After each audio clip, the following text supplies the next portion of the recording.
And now, Candide by Voltaire. Chapter 1.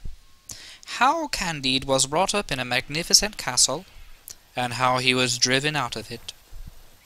In the country of Westphalia, in the castle of the most noble Baron of Thunder-Ten-Tronckh, lived a youth whom nature had endowed with a most sweet disposition.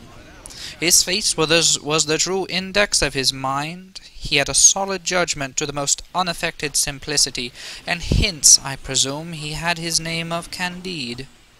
The old servants of the house suspected him to have been the son of the Baron's sister by a very good sort of gentleman of the neighbourhood, whom that young lady refused to marry because he could produce no more than 71 quarterings in his arms, the rest of the genealogical tree belonging to the family having been lost through the injuries of time. The Baron was one of the most powerful lords in Westphalia, for his castle had not only a gate, but even windows, and his great hall was hung with tapestry. He used to hunt with his mastiffs and spaniels instead of greyhounds. His groom served him for huntsman, and the parson of the parish officiated as his grand almoner. He was called my lord by all his people, and everyone laughed at his stories. Ha, ha, ha, ha.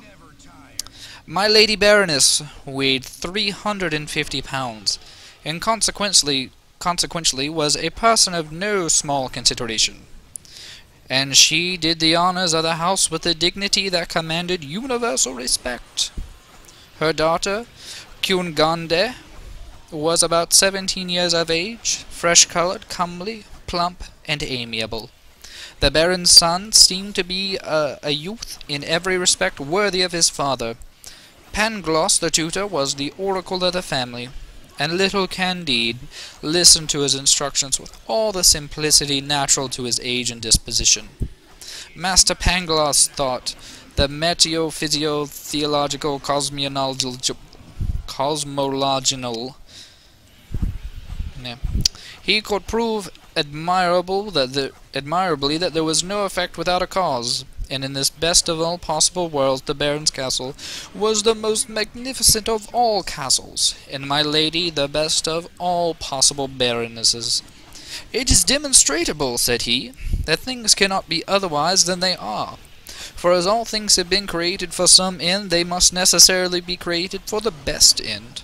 Observe, for instance, the nose is formed for spectacles, therefore we wear spectacles. The legs are visibly designed for stockings, accordingly we wear stockings. Stones were made to be hewn and to construct castles, therefore my lord has a magnificent castle. For the greatest baron in the province ought to be lodged. Swines were intended to be eaten, therefore we eat pork all year round, and they who assert that everything is right do not express themselves correctly. They should say that everything is best." Candide listened attentively, and believed implicitly, for he thought Miss Cunegonde excessively handsome, though he never had the courage to tell her so.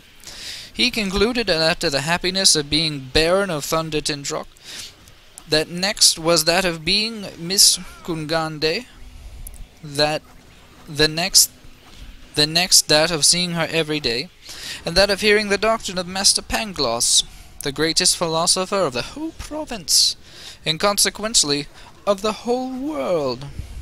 One day, when Miss Cunegonde went to take a walk in the little neighbouring woods, which was called a park, she saw through the bushes the sage Dr. Pangloss giving a lecture on experimental philosophy to her mother's chambermaid, a little brown wench, very pretty and tractable.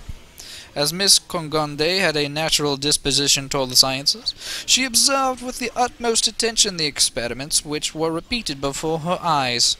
She perfectly well understood the force of the doctor's reasoning upon causes and effects.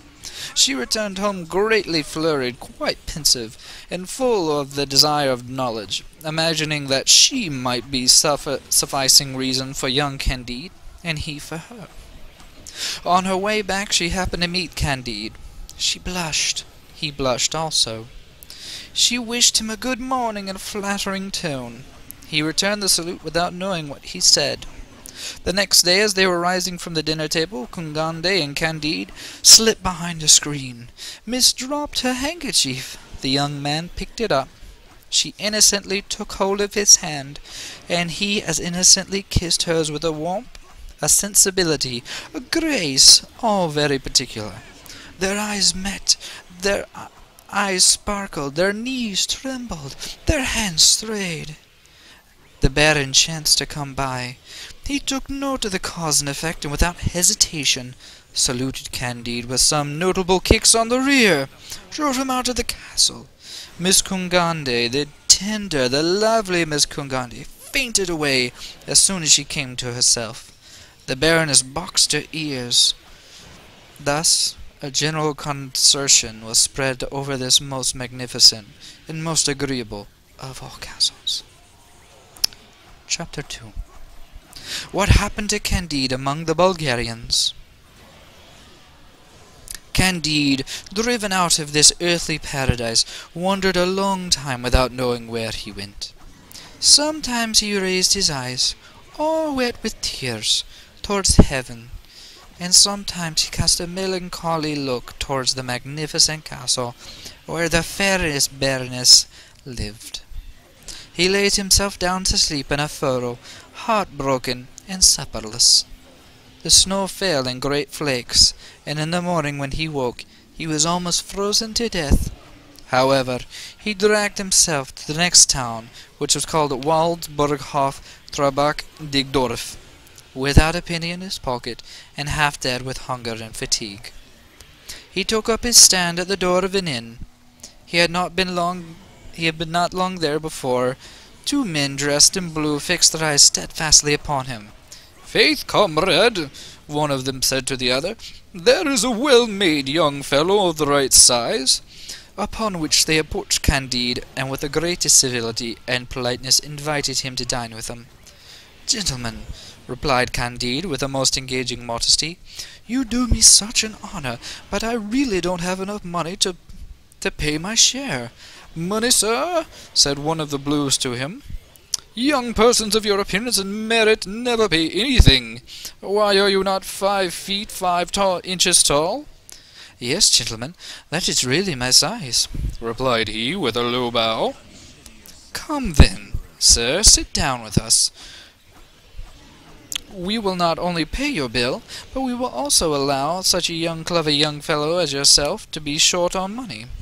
Mankind were born to assist one another." "You are perfectly right, gentlemen," said Candide. "This is precisely the doctrine of Master Pangloss, and I am convinced that everything is for the best." His generous companions next begged him to accept a few crowns, which he readily complied with, at the same time offering them an IOU for the payment, which they refused, and then sat down at the table together.